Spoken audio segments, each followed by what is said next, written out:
Salut les amis, j'espère que vous allez bien ce matin, j'espère que vous êtes en forme. Moi je vais super bien, le soleil est revenu et c'est la forme, c'est la bonne forme quoi. Parce que lorsqu'il fait soleil, c'est toujours la bonne humeur, donc c'est un peu ça.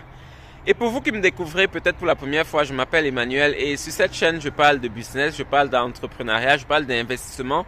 Je parle très souvent de la bourse parce que c'est un bon domaine pour s'enrichir, c'est un domaine dans lequel j'investis depuis beaucoup d'années quoi. Et comme j'ai trouvé un gain là-bas, comme je trouve profit, j'essaie de partager ici avec beaucoup d'autres personnes afin que les gens puissent s'engager dans ce domaine quoi. Il n'y a pas de riches dans le monde qui n'investissent pas en bourse. Donc ça c'est une très bonne astuce. Si vous êtes dans un pays qui vous donne la possibilité d'investir en bourse, n'hésitez pas à investir en bourse. C'est vrai qu'il faut comprendre comment ça fonctionne, il faut se former, mais c'est un très bon domaine. Alors sur la chaîne, je parle aussi de l'immigration. Je parle de l'immigration aux États-Unis parce que c'est le pays dans lequel je vis. C'est le pays du business aussi. Donc, lorsque vous aimez les affaires, lorsque vous aimez l'argent, les États-Unis c'est un pays qui compte quoi. Donc c'est un peu ça. Donc je partage mon expérience ici aux États-Unis afin de motiver toute personne qui veut bien immigrer aux États-Unis, de partager mon expérience ici quoi. Donc c'est ce que je fais sur cette chaîne. Si les sujets t'intéressent, n'hésite pas de t'abonner à cette chaîne et aussi de cliquer sur la cloche de notification pour être notifié lorsque je publie de nouvelles vidéos. Et lorsque je publie des vidéos comme celle-ci, si ça t'apporte quelque chose de plus, n'hésite pas de me donner le pouce bleu, le like. Ça permet que l'algorithme propage la vidéo davantage, mais ça permet aussi que beaucoup de personnes de ton entourage soient au courant de cette vidéo quoi.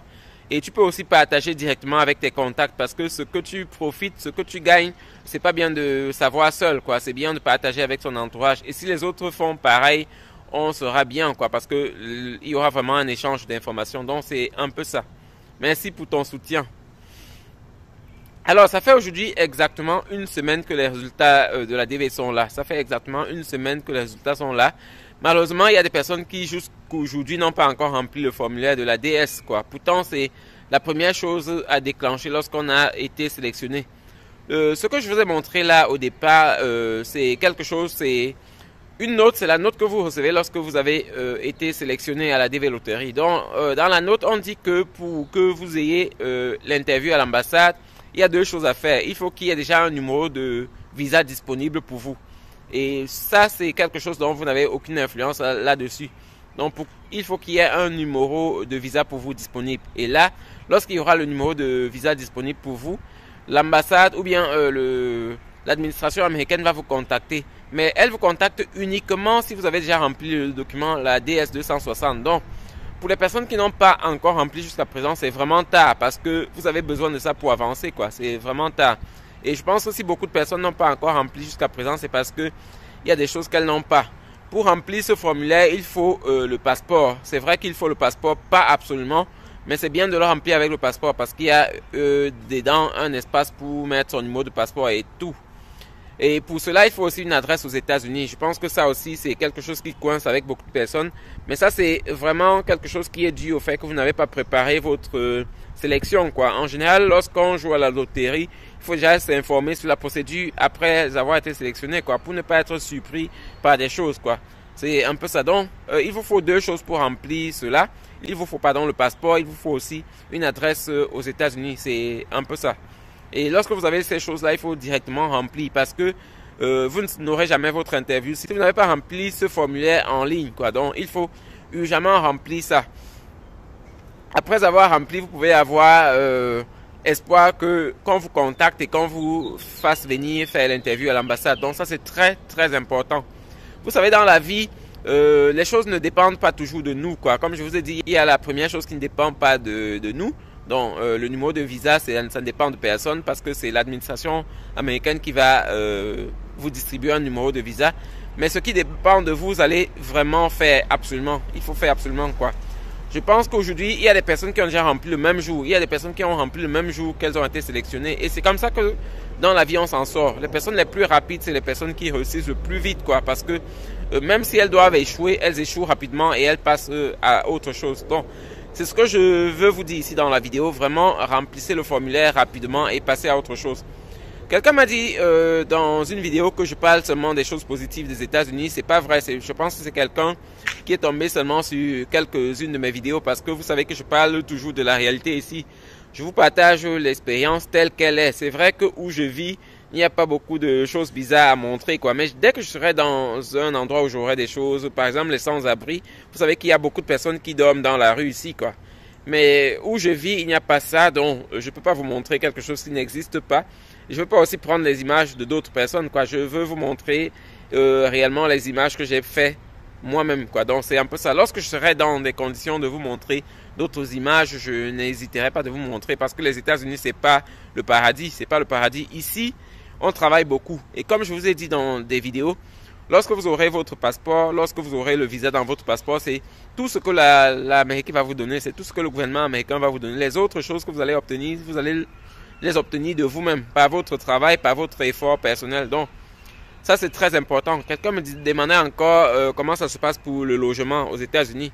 Est-ce que l'ambassade ou bien est-ce que le gouvernement américain vous donne une maison? Le gouvernement américain ne vous donne ni une maison, ni une voiture, ni rien. On vous donne juste un papier dans votre passeport. Et même pour ce passeport, même pour ce papier dans votre passeport, vous payez déjà. Donc vous voyez que à la fin, tout ce qu'on vous donne, c'est seulement la possibilité de venir aux États-Unis, quoi. Le reste de choses, vous allez payer. La green card, même en elle, vous allez obtenir ça aux États-Unis. Et même pour cela, vous allez encore payer, quoi. Donc aux États-Unis, rien n'est gratuit. Je me souviens, à la période du Covid, lorsque j'étais au Cameroun, il y avait vous savez bien que les gens ne voyageaient pas parce que beaucoup de vols étaient supprimés, les vols commerciaux. Le gouvernement américain est venu récupérer ses citoyens au Cameroun. Et vous savez combien chacun a dû payer? Chacun a dû payer environ 2000 ou bien 2000, plus de 2000 dollars dans tous les cas. Et vous voyez bien que ici aux États-Unis, c'est le pays du capitalisme. Et comme c'est le pays du capitalisme, c'est un pays dans lequel on peut vraiment émerger. Donc les personnes qui bossent le plus s'en sortent vraiment facilement, quoi, parce que il y a les opportunités, on peut travailler, on n'a pas de restrictions. Autant qu'on a la force, on peut travailler. Donc ça, c'est la force des États-Unis. Mais la réalité, c'est que tout ce que vous obtenez aux États-Unis, vous obtenez par votre propre effort, quoi. Il n'y a pas quelqu'un ici pour payer les factures et les factures sont vraiment chères. Je vous ai parlé des loyers qui sont très élevés. Je vous ai parlé de comment la vie est élevée ici aux États-Unis. Donc, c'est pas comparé à l'Europe. Pour ceux qui sont en Europe, vous savez bien que c'est un peu moins cher de temps en temps. Mais ici, c'est pas ça. Ici, tout est cher, quoi. Pour ceux qui vont venir avec les enfants, si vous voulez les envoyer dans les crèches, il faut préparer au moins 1500 dollars par mois pour envoyer les enfants à la crèche, quoi. C'est un peu ça. Avoir des maisons, avoir des appartements, peut-être de 2 chambres ici à moins de 2000 dollars, ça c'est rare. C'est vrai que peut-être il peut y avoir d'autres états où on trouve des choses comme ça, mais ici dans mon état en Virginie et dans cette zone-ci, c'est vraiment difficile et presque impossible. Donc, il vous faut beaucoup d'argent. C'est pour cela que je vous disais dans les vidéos que il faut chercher beaucoup d'argent pour venir aux États-Unis parce que rien n'est gratuit, quoi. C'est comme ça que ça fonctionne. Donc, vraiment travailler et essayer de maximiser parce que lorsque vous allez arriver ici aux États-Unis, personne ne va vous donner de l'argent, personne ne va vous donner quelque chose, quoi. Ce que vous pouvez encore faire, c'est apprendre l'anglais parce que si vous parlez anglais le premier jour où vous venez, vous pouvez avoir la chance de trouver un travail directement. Donc ça, c'est quelque chose si vous parlez anglais. Par contre, si vous ne parlez pas anglais, ce sera difficile de trouver un travail. Vous allez devoir encore prendre une période pour apprendre l'anglais avant de chercher le travail. Donc, vraiment, c'est ça. Mettez-vous au travail, essayez de mettre toutes les chances de votre côté. Essayez surtout de remplir le formulaire, la DS-260. Ça se remplit en ligne. Vous allez donner toutes les informations sur vous. Et les autres documents nécessaires, il faut les apporter uniquement à l'ambassade, quoi. On ne vous demande pas de scanner et de donner quelques documents que ce soit. Il faut les apporter le jour de l'interview à l'ambassade. Donc ça, c'est très, très important. Celui qui n'a pas encore rempli la fiche, la DS-260 en ligne, qu'il sache qu'il est vraiment déjà très, très en retard.